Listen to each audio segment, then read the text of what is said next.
Hey there, English speakers. Jesse here. And I'm trying on. Oh, my camera's off. No, my camera was on, apparently. But I'm trying something a little. Wait a minute. Let me get this to make sure it's okay before we move on. And just testing and checking to make sure everything is a go. Let me send you a message.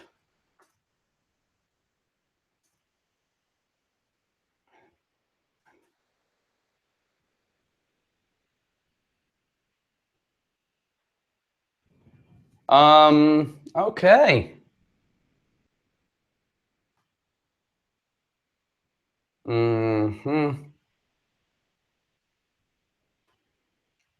Testing this, checking this. And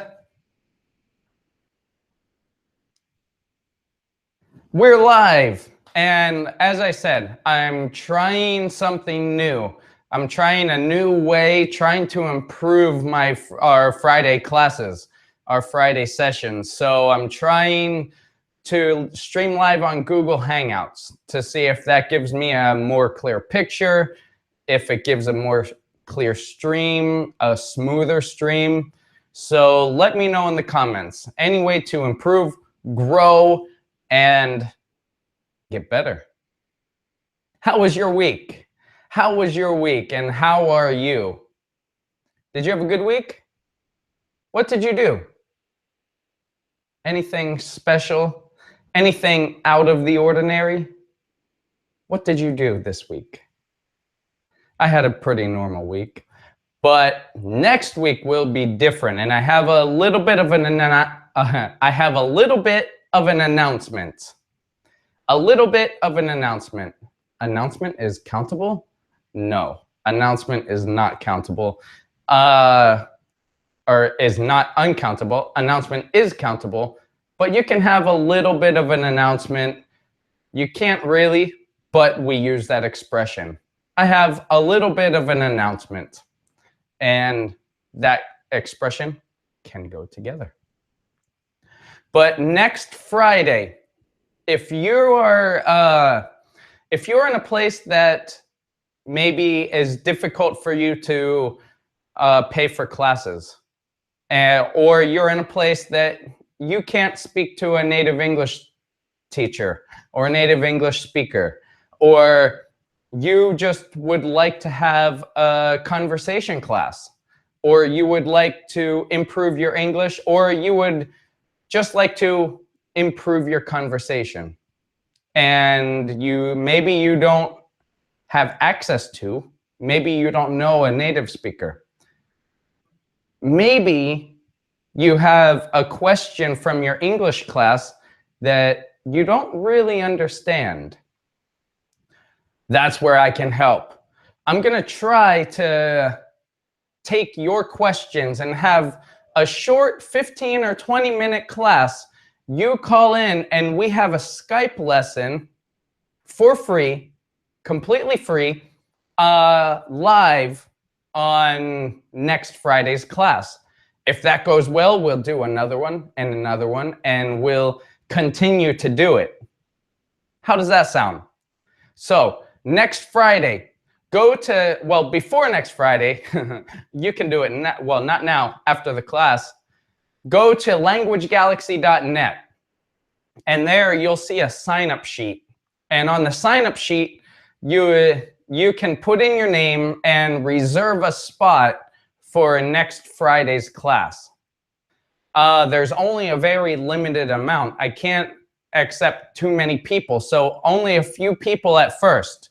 So go quickly to languagegalaxy.net or tweet me and reserve a spot on Twitter at Jesse_Galaxy. You can do it on Facebook too. So anywhere that you can contact me and let me know that you want to have a mini class online, a one-on-one class. It's just like you would have a one-on-one class with me if you were to sign up on italki. If you don't get a chance and you would like to sign up for a one-on-one class, by the way, you can go to italki.com/jesse.swede. And you can sign up for a one-on-one class for an hour or an hour and a half. But if you would like a 20-minute, short 20-minute class, one-on-one class, maybe you have a specific question, or you want to have a conversation, you want to talk, call me. And, well, call me, but it's going to be through Google Hangouts.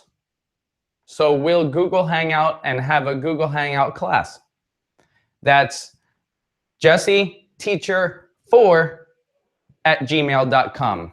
That's the temporary email address until I see if this works to make a permanent email address. So jesseteacher4@gmail.com, and we'll have a Skype lesson together.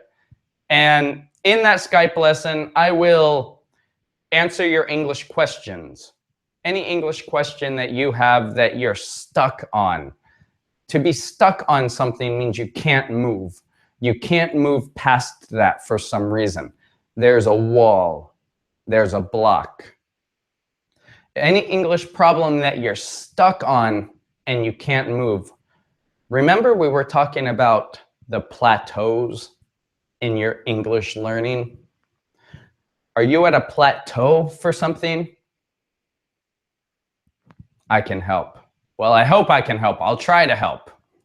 So go to languagegalaxy.net, sign up for a free class. That's the announcement. So if you want a free class, sign up. That's all about that. Today's lesson is a little different than normal because I'm pretty much going to tell you the story. Normally I have, let's go back. Normally I have a story part and then the class part, and then I open it up to your questions and comments. Today, we're going to go a little bit differently. I'm going to combine the story and the lesson together and have it be one time. It'll practice your listening, and I will, of course, teach vocabulary and new expressions along the way. Let me give you a look at what vocabulary that I'm gonna intend to say. It's gonna just be from my head. I don't have a script planned out. I don't have it written out and prepared. I have it planned and I've given my opinion before. But these are the words that I'm probably going to talk about. So let me turn you around so you can see what I'm talking about.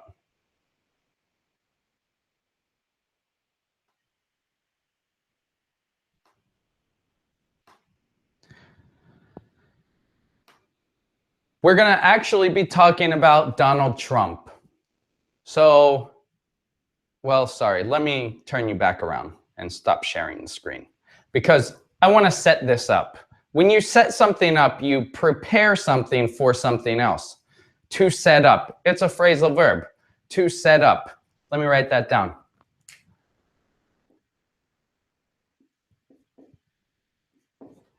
To set up. If you set something up, let me set up the story. And let me set up, these go together, let me set up the story. That means prepare the background of the story. Let me tell you to tell you what my story is going to be about. This week, we were talking about Donald Trump because obviously the election is happening and the debates are happening. This week we had our third presidential debate between Donald Trump and Hillary Clinton. So obviously it's very relevant and relevant for classes. It gives a lot of material to discuss and read and talk about in our English classes. And something that didn't occur to me before is people outside of America sometimes are confused at why Donald Trump is so popular. So that's what today's discussion is going to be. It's going to be my opinion of why Donald Trump is so popular. And as I'm explaining my opinion, I'm going to teach you some specific phrases and expressions to teach you vocabulary in a natural context. Now, let me turn you around so you can see these words and expressions that I'm going to teach.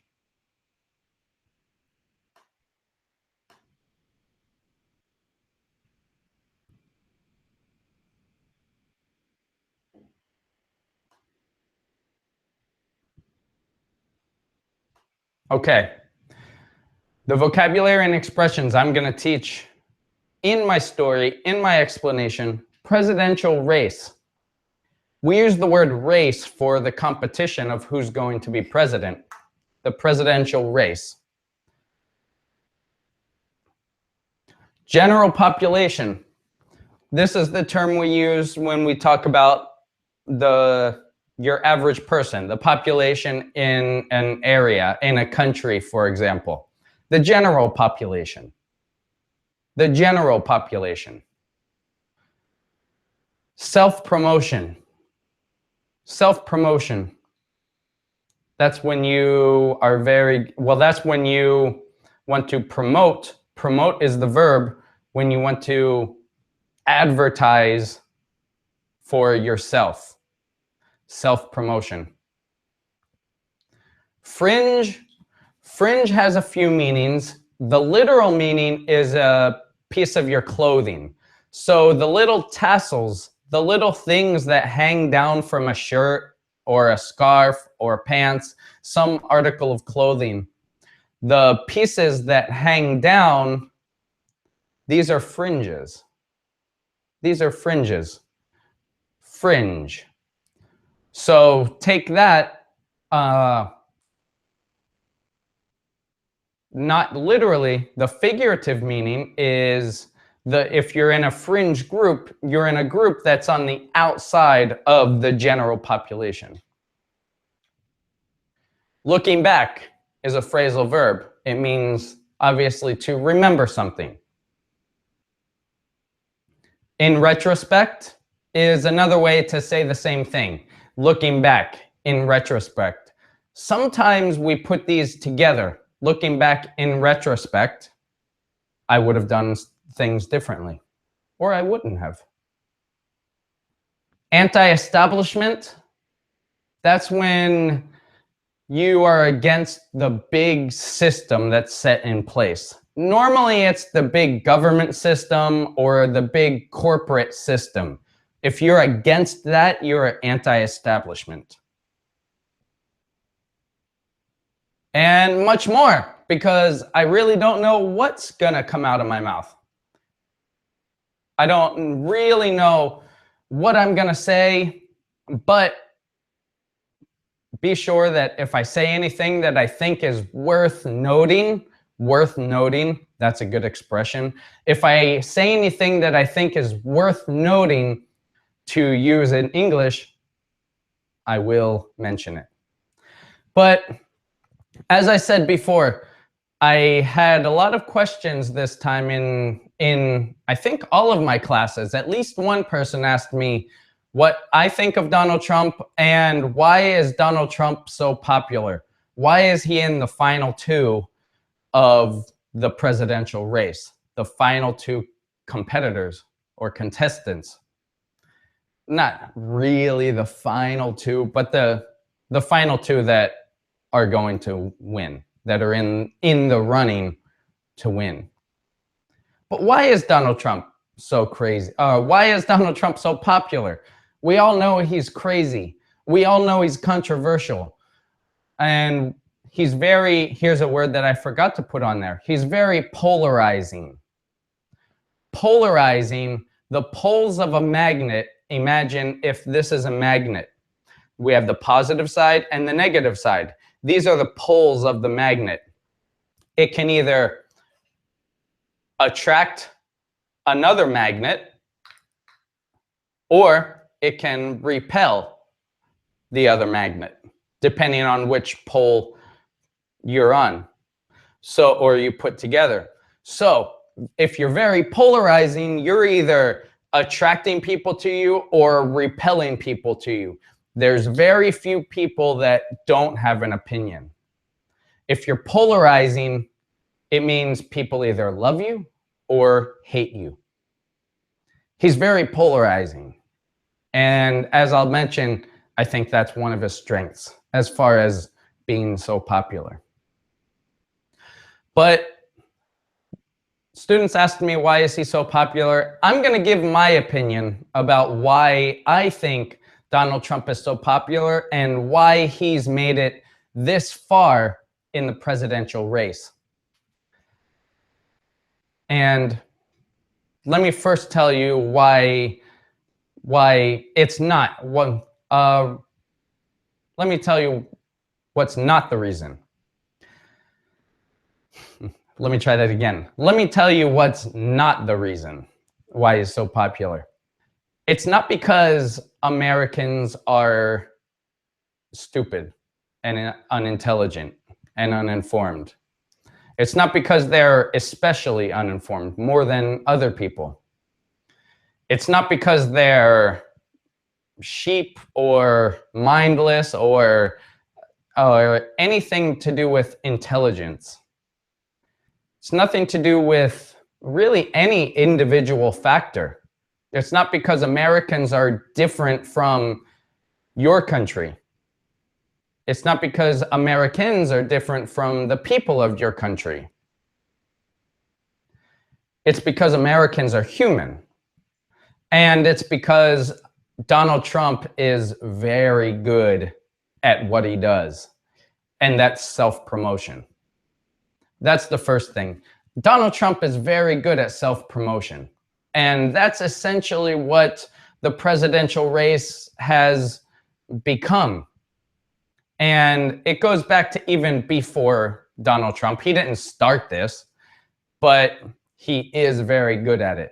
The presidential race is more about publicity and popularity and getting the best headlines and the media behind you, and to get the media to talk. Like it or not, that's an expression to write down. Like it or not, that's what it's become. And Donald Trump is very good at self-promotion. He's very polarizing.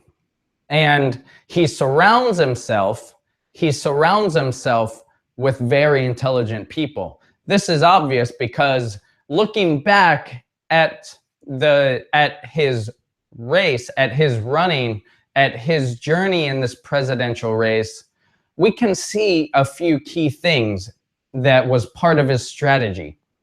At least in retrospect, it seems that way. Let's look at this. This circle, well, I'm gonna redo that because that's about the ugliest circle I've ever seen. This circle represents, that's not much better, but it'll work. This circle represents the general population of America. In this case, we're talking about America. This represents the general population. And it's very interesting to me to look at the journey and where he's come from and where he's come. So we started, well, first of all, Donald Trump is very popular because he also tells people what they want to hear, just like Hillary Clinton, just like every politician.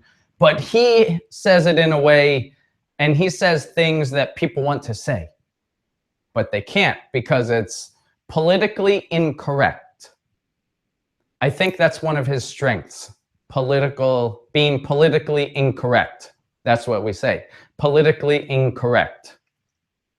So people are attracted to that. Many people.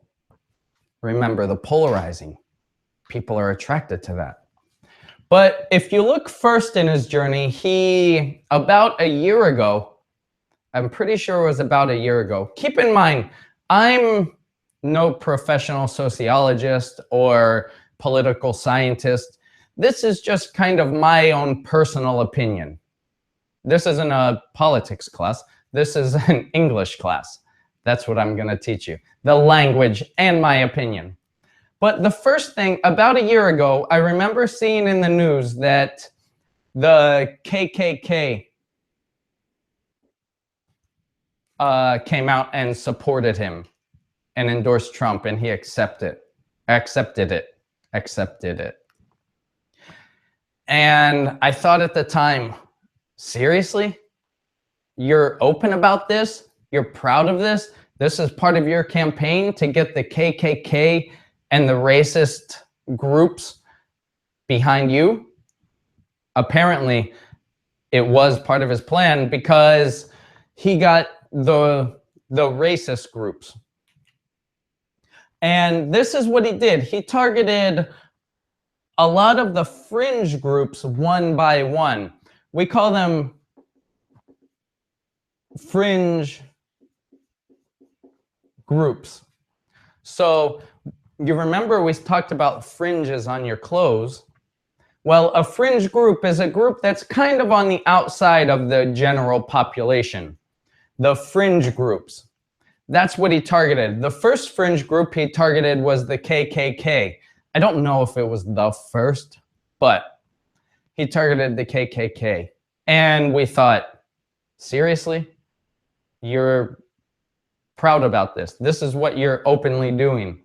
Well, yeah, because as in is always the case with the media, it's always a what's next? What happens next kind of situation. So what's the next big thing? What's the next story? So we just moved on, and then he went toward the religious group, the religious group. There's a U in there. But the religious group and the Christians. He started bringing his Bible everywhere and saying it's his second favorite book. And he really went after the religious groups. People forgot about the KKK. That's last week's news. That's old news. The next is the religious. And then he went for the guns and the gun group, which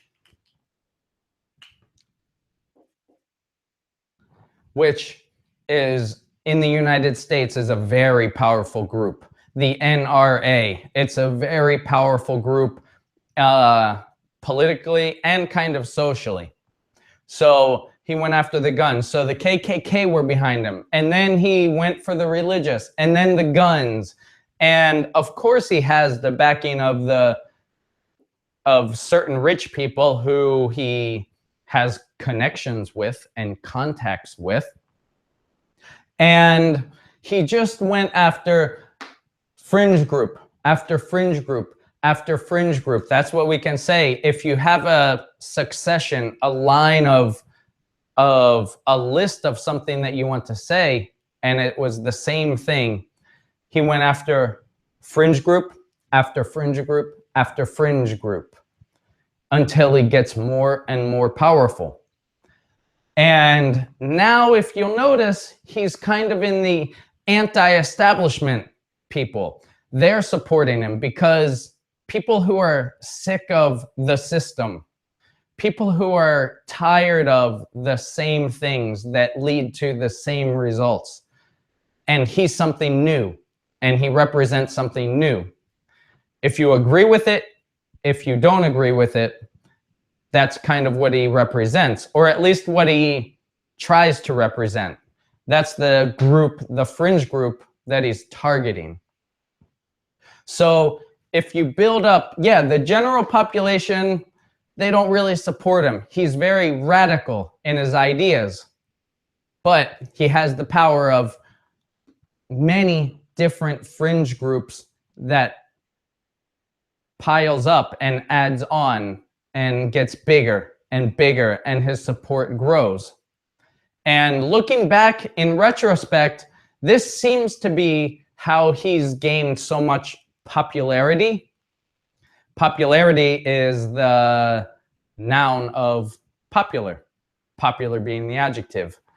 It's good to know the word families, but this is, in my opinion, how he's grown in popularity, grown in his power, but now he's against the bigger system than he is. So it's very interesting to see what's happening. It's very interesting being outside of America. I don't live there. It's very interesting to look from the outside, to look from the outside. It's very interesting to look from the outside. I don't think it would be as interesting to be in America during this time, but it's very interesting to look from the outside at what's going on. Also, my students this week had some very interesting ideas about why they thought, and some very interesting opinions as to why they thought Donald Trump was so popular. And that's going to be your homework this week. That's what I want you to do. And you can even do it now. Just a second.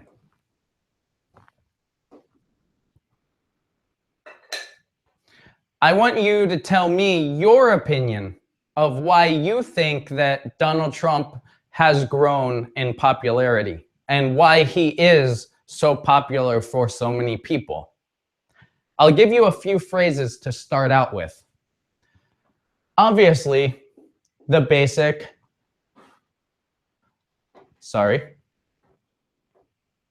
in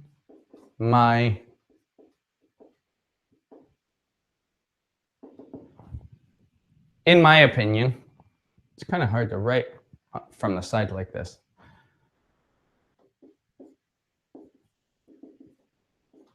I think, and then that is optional.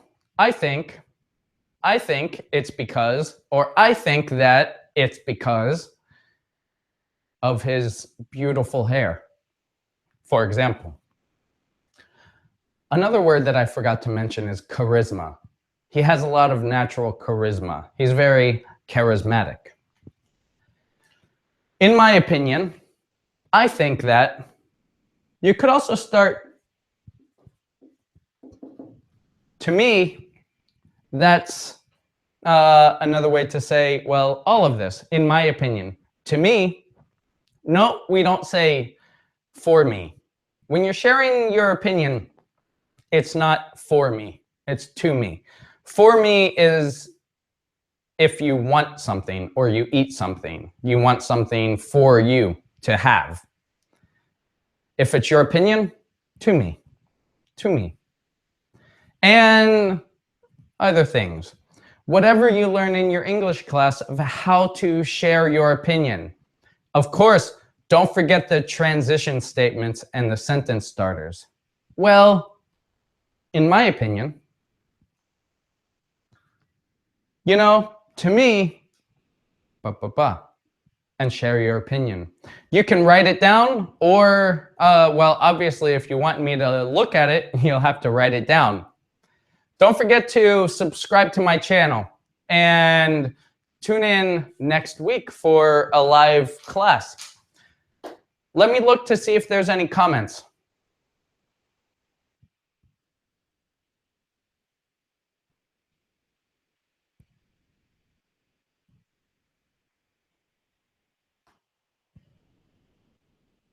No. If you're watching live, even if you're not watching live, you can, even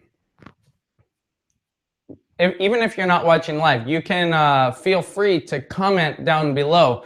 And I'm always very quick, or I try to be very quick with responding and replying. But English is best used when you use it. And I think that we learn the best when we use it.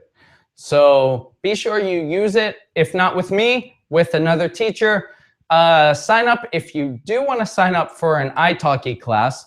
You can click the link below. I have a special promotion, a special gift, and it's 100 free italki credits. That's about $10 US.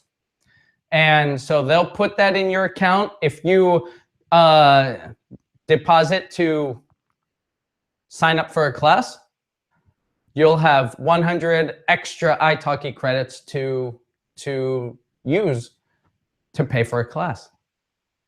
But let me know what you think. Let me know your opinion. The assignment this week is to tell me your opinion about, not necessarily your opinion of Donald Trump, but your opinion of why Donald Trump is so popular and why he has come so far. That's all for me. Thanks for watching, and I'll see you next time.